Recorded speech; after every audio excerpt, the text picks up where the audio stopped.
My friends say I should leave you, but I'll give you one more chance to correct yourself, she said. I replied, how generous. Then I packed my bags while she went out with those same friends.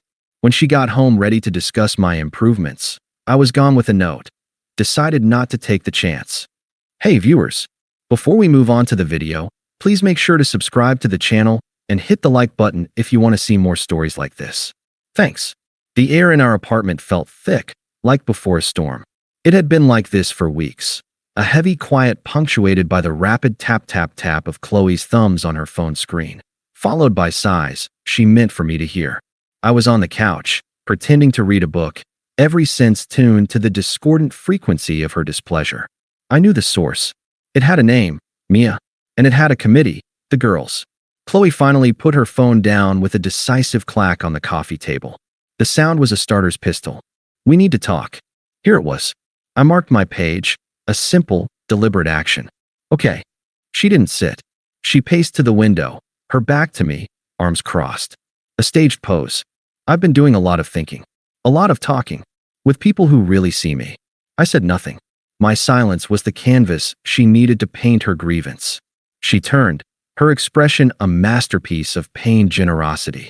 Look, my friends, especially Mia, they think I'm an idiot for staying. They've been watching. They see what I've been trying to ignore. A cold thread began to weave through my gut. What do they see, Qley? You, she said, as if it were obvious. The lack of fire. The complacency. Remember my promotion dinner? You got me flowers. Mia's boyfriend, Derek, rented out a private chef's table for her last Tuesday. Just because. I blinked. You said you love those flowers. I did, she said, waving a hand dismissively. But it's the thought. The scale. It's about showing the world you're proud. And it's Sarah's wedding, when that guy from the band was so obviously flirting with me. You just smiled and brought me a drink. Derek would have. I don't know, made a scene. Asserted himself. Mia says it shows a lack of protective instinct. Each sentence was a bullet forged in a group chat. I could hear Mia's nasal, opinionated voice layered underneath Qley's. Your cozy job, she continued, using the air quotes I was starting to hate. It's stable, sure. But is it ambitious? Mia's dating a guy who's starting his third startup. There's an energy there. A risk. You just go to work and come home, and you're fine. The coldness was spreading. This wasn't her. This was a transcript. So what's the conclusion, Qley? My voice was quieter than I intended. She took a deep breath, the martyr preparing for sacrifice. The conclusion is they think I should leave you. They've listed all the ways you're not meeting my needs. They say I'm settling, that I'm blinding myself to my own potential. The room tilted slightly. 730 days of shared mornings, of holding her after her father's death, of building this quiet, comfortable life together, reduced to a bullet point list in a group chat titled Qley's Intervention.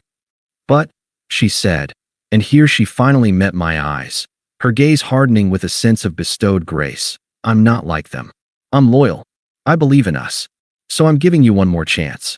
The words hung in the toxic air. One more chance. One more chance to do what? I asked, genuinely needing to hear her say it.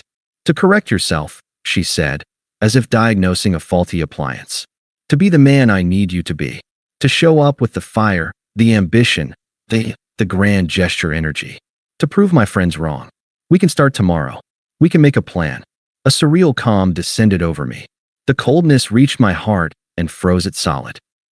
I saw everything with perfect, horrible clarity. I wasn't her partner. I was a project her friends had deemed unsatisfactory, and she, the benevolent foreman, was offering me a stay of execution to remodel myself to their specifications. A slow, humorless smile touched my lips. It wasn't a smile of amusement, but of recognition, of the game finally being revealed. How generous of you, I said. The words were flat, an assessment, not a retort. They threw her. She'd braced for a fight, for tears, for pleading promises to do better. She hadn't braced for this, for quiet acceptance. Her confidence flickered. I'm serious. I know you are. I'm going out with Mia and the girls tonight, she announced, reasserting control. We're going to that new rooftop bar. I need space to think, and they support me. We need to talk about this. She gestured between us. When I get back. So think. Really think. About what you're going to do to fix this. She looked at me, waiting for my counter-argument, my blueprint for my own renovation. I just nodded. Have fun with your friends. Frustration flashed in her eyes. She grabbed her going-out purse, the small, expensive one I'd saved for 3 months to buy her, and headed for the door. She paused, hand on the knob. This is for us, you know. This is me fighting for us. And then she was gone. The silence she left behind was different. It wasn't heavy. It was clean. Empty. I sat on the couch for exactly 5 minutes, listening to the hum of the refrigerator. I replayed her words. One more chance to correct yourself. Not us. Yourself. I stood up. There was no anger, no frantic energy. Just a profound, tectonic detachment. I walked to the bedroom and pulled my old duffel bag from the top of the closet. I opened our shared dresser. My side. My socks, my boxers, my t-shirts. I folded them neatly and placed them in the bag. I took the 3 dress shirts from the closet, the pair of good shoes. From the bathroom, my razor, my toothbrush, the cologne she'd picked out for me. It makes you smell successful, she'd said. I didn't look at her side. It was already a museum of a life I no longer lived. I went to the small desk in the corner, my desk. My laptop, its charger, the external hard drive with my personal files. The framed photo of us from a hiking trip 2 years ago, when her laugh was real and not a performance for her friends. I left it. In the kitchen, I found a notepad stuck to the fridge with a magnet from a winery we'd visited. I took a pen from the drawer. The note needed no poetry. It needed to be a mirror. I wrote in clear, unhurried script. Qley decided not to take the chance. Goodbye. I didn't sign it. She'd know who it was from. I propped it against the fruit bowl on the counter, right where she'd see it when she came in, high on cheap rooftop cocktails and the validation of her jury. I shouldered my duffel bag, took one last look at the apartment, the couch where I'd held her, the kitchen where we'd cooked lazy Sunday breakfasts, and felt nothing. It was a stage set after the play had ended. I locked the door behind me and walked down to my car. As I pulled out of the parking spot, I took out my phone. I went to her contact. I didn't block her yet. I just switched her text notifications to silent. Then I drove into the deepening night, the weight in my chest not grief, but the eerie, buoyant weight of a chains finally falling away. I drove to Jake's place. My oldest friend. I didn't call ahead. I just showed up on his doorstep with my duffel bag at 10 p.m. He took one look at my face, stepped aside without a word, and went to the fridge to get 2 beers. How long? He asked, handing me a bottle. Indefinitely, I said, and took a long pull. I told him what happened, repeating Qley's words verbatim. One more chance to correct yourself. Jake, who had never been a fan of Mia or the committee, just shook his head, a slow, disgusted motion. So she put you on performance review? With her idiot friends as the HR department? Basically. And you just left? I just left. A grin broke across his face. Good. The only correct response to an ultimatum like that is to vanish. It's the nuclear option of self-respect. He cleared off his couch, gave me a blanket and pillow. As I lay there in the dark, staring at the ceiling of his spare room, I waited for the pain to hit. The grief, the heartbreak, the longing. It didn't come. In its place was a vast, empty quiet. It wasn't peaceful, not yet. It was just null, the emotional equivalent of white noise. My phone, face down on the floor, lit up at 12:37 a.m. A call. Qley's name. I watched it ring until it went to voicemail. A minute later, it buzzed with a text. I didn't look. It buzzed 3 more times in quick succession. Then silence. In the morning, over coffee, I finally checked. The first voicemail, timestamped 12:37 a.m. Background noise of laughter and clinking glasses. Then her voice, slurred and loud. Hey, where are you? We need to talk when I get home, remember? Call me. A giggle in the background, unmistakably Mia's. Just call me, okay? The texts, 12:41 a.m. Hello? Are you really not home? 12:55 a.m. This is childish. You're just trying to punish me. It's not going to work. 1:15 a.m. Fine. Whatever. Be like that. We'll talk tomorrow. I felt nothing. Not anger, not hurt. It was like reading messages meant for a previous tenant. I took a screenshot of the note I'd left, saved it to my phone. Then, methodically, I blocked her number.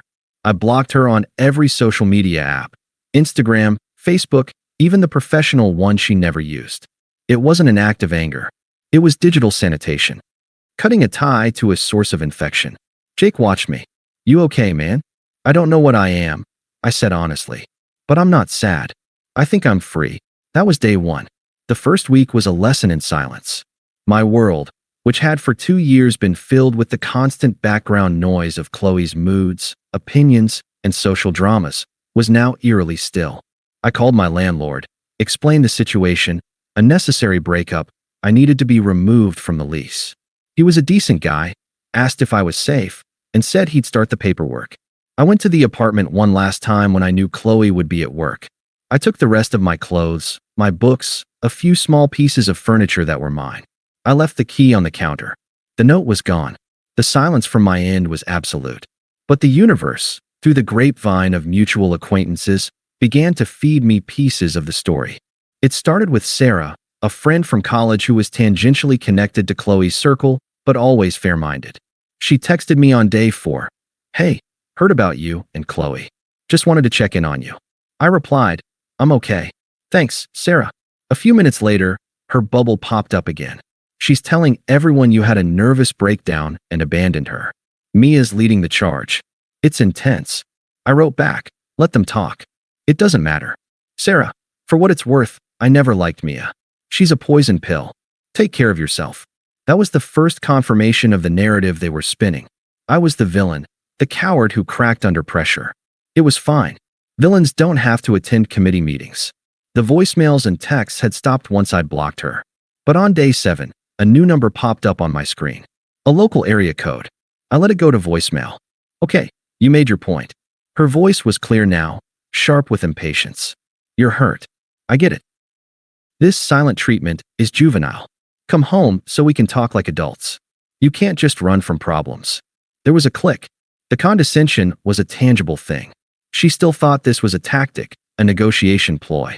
She was waiting for me in the empty apartment, ready to hear my list of proposed improvements. I deleted the voicemail and blocked the new number. Day 10 brought another new number. This time, the message was different. The performative patience was gone. You know what? My friends were right. You are a coward, running away instead of facing things like a man. Mia says this just proves everything she said about you. So congratulations. You played yourself. Her voice was tight with fury. She was trying to provoke a reaction, any reaction, to prove she still had a hook in me. I imagined her in that apartment, surrounded by the ghost of my presence, her anger growing with every hour I refused to engage. I blocked the number. Then, for 2 weeks, nothing. Radio silence from her end. But the grapevine was busy. I ran into Mike, a guy who worked with Qley's friend's boyfriend, at the gym. We were spotting each other on the bench press. Dude. He grunted, wiping his forehead. Heard about your situation. Rough. I'm managing, I said, re-racking the weights. Yeah, well, you might be better off. He lowered his voice. My girlfriend's in that whole crew. She says Qley's lost it a bit. She rebounded hard with some guy Mia set her up with. Some entrepreneur named Leo. I kept my expression neutral. Good for her. Mike snorted. Doubt it. Guy sounds like a tool. Shows up in a leased sports car, talks nonstop about his brand, buys rounds for the whole bar to make a point. According to my girl, Qley's all over him, like she's trying to prove something. It's sad. I just nodded. It was sad, but it was a sadness that belonged to a stranger. It had nothing to do with me. The next report came from Sarah again, a week later. A simple text with a link to a private Instagram story screenshot. It was Mia's story. A blurry photo of Qley and a slick-looking guy with 2 white teeth. Leo, their faces close. The caption read, when you upgrade your entire life. Heartsuit hashtag real men hashtag no more settling. Sarah's text followed. She's making sure you see this. She had Mia post it publicly. It's so transparent. I didn't respond. I didn't need to. The act of trying to hurt me with this proved my absence was a wound. They were shouting into a void, desperate for an echo. The final piece of the karma puzzle came not from a friend, but from a bystander. I was getting a coffee when I heard a familiar, shrill laugh. I glanced over. It was Mia, at a corner table with 2 other girls from the committee. They hadn't seen me. I took my coffee and sat with my back to them, partly hidden by a large potted plant. Completely obsessed, Mia was saying, her voice carrying. It's pathetic. He texts her every hour. Where are you? Who are you with? Last night he flipped out because she liked some guy's photo from. Like, 2019. One of the other girls giggled nervously. Qley said he's just passionate. Passionate. Mia's laugh was a razor. Please. He's controlling. He already asked her how much money she has in her savings. But whatever, she wanted a guy with fire, right? Now her apartment's on fire. Poetic. Does she talk about, her ex? The third girl asked. Oh, constantly, Mia said, dripping with faux sympathy. He was so stable. He never checked my phone. Boo-hoo. She made her bed. Let her lie in it with Mr. Passion. Their conversation moved on, but the damage was done. I sat, sipping my coffee, watching the people on the street. The grand gesture guy, the real man, was exactly what you'd expect. Insecure, volatile, and financially predatory. Qley had traded a peaceful harbor for a dramatic, leaking ship, and her first mate, Mia, was already gossiping about the coming wreck. I finished my coffee and left, walking past their table without a glance. They were so engrossed in their drama, they didn't even notice me.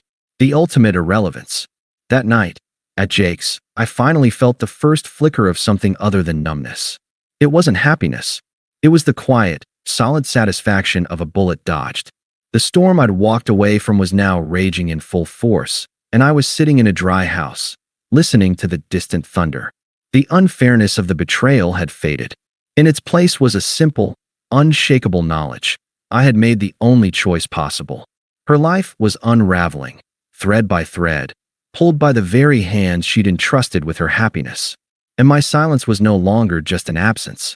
It had become a wall, impenetrable, final, and on my side of it, the air was finally starting to feel clean.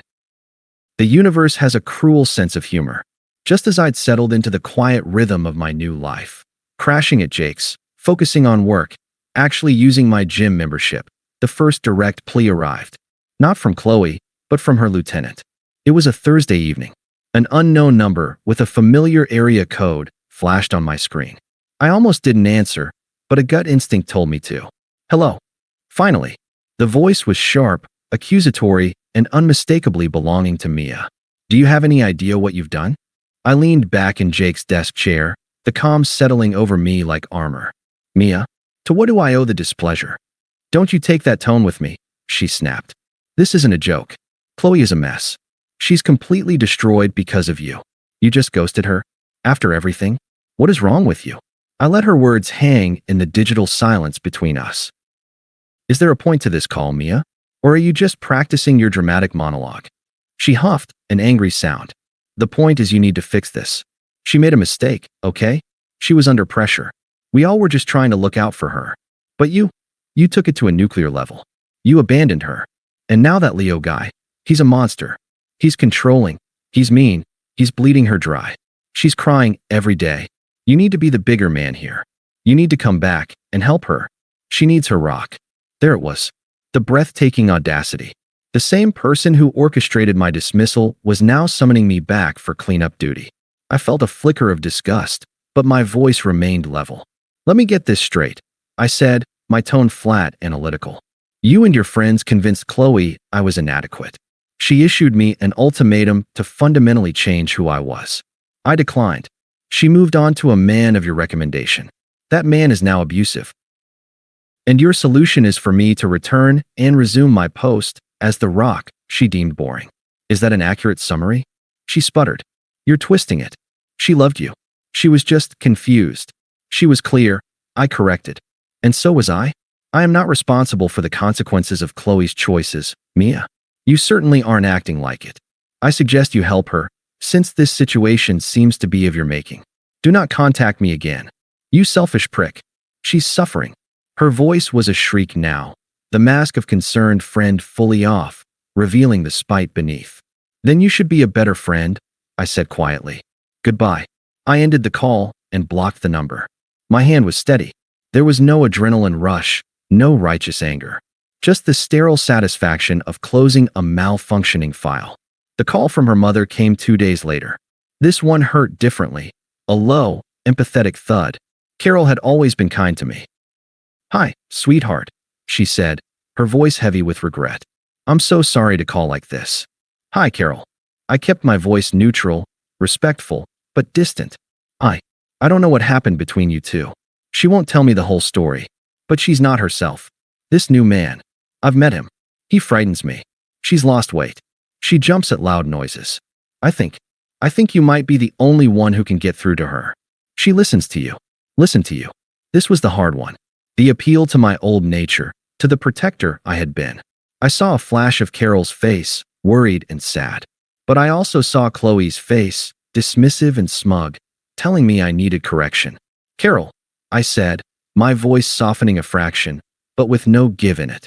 I care for you, and I'm truly sorry you're worried. But Qley ended our relationship. She made a choice to replace me with someone she believed was better. The fact that her new choice is dangerous is a tragedy, but it is not my tragedy to solve. I cannot help her. She didn't want my help. She wanted a different man. She has him. There was a long silence on the other end. I heard a soft sniffle.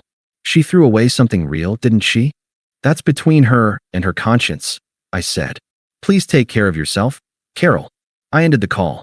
I didn't block her, but I knew she wouldn't call again. The dam broke a week later. A number I didn't recognize, calling at 11 p.m. on a Sunday. I was reading. I answered out of sheer morbid curiosity. The sound that came through was pure, undiluted distress. Sobbing, ragged breathing. He took my keys. He changed the passcode on my bank app. He said if I loved him, I'd prove it by giving him access. It was Qley, her voice stripped of all its prior performance, raw and shattered. He yelled at Mia, called her a cancer. He threw my phone against the wall last night. It's all gone wrong. It's all so wrong. I said nothing. I just listened to the sounds of her life crumbling. I see it now, she wept, the words tumbling out in a desperate confession. I was so stupid. So stupid. Listening to them. To her. It was all a game to her. I gave up. I gave up the only good thing. You were my rock. You were my home. And I handed you a list of complaints from people who don't even know what love is. A huge, shuddering gasp. Please. I need you. I'm scared. I have nowhere to go. Please. There it was. The full circle moment. The plea from the depths of the hole she'd chosen to jump into. I waited for the old instincts to kick in, the urge to soothe, to fix, to rescue. I felt only a profound, hollow emptiness. Her pain was real, but it was happening to a stranger. Qley, I said, my voice calm, clear, and utterly devoid of the warmth she was begging for. She caught her breath, hearing her name, hoping it was a lifeline. That sounds very difficult, I continued, using the same tone I'd use with a colleague describing a frustrating, but not my problem, client. I hope you figure it out. The silence on her end was absolute. I'd thrown her a sentence of hollow politeness, a social nicety, when she was begging for a parachute. It was the coldest thing I could have done. Then came a whisper, broken and small. That's it. After everything? You hope I figure it out. Yes, I said simply. I heard the click as she hung up. I placed my phone down, finished my chapter, and went to sleep. My sleep was dreamless and deep. The final piece of the puzzle arrived not as a confrontation, but as a digital whisper. A direct message on Instagram, from an account I barely remembered. Mark, Mia's long-suffering boyfriend. The message was just a series of screenshot images and 3 words. Thought you should know. The screenshots were from a private group chat titled The Council. The arrogance was staggering. The members were Mia, Sarah from the wedding, and another girl.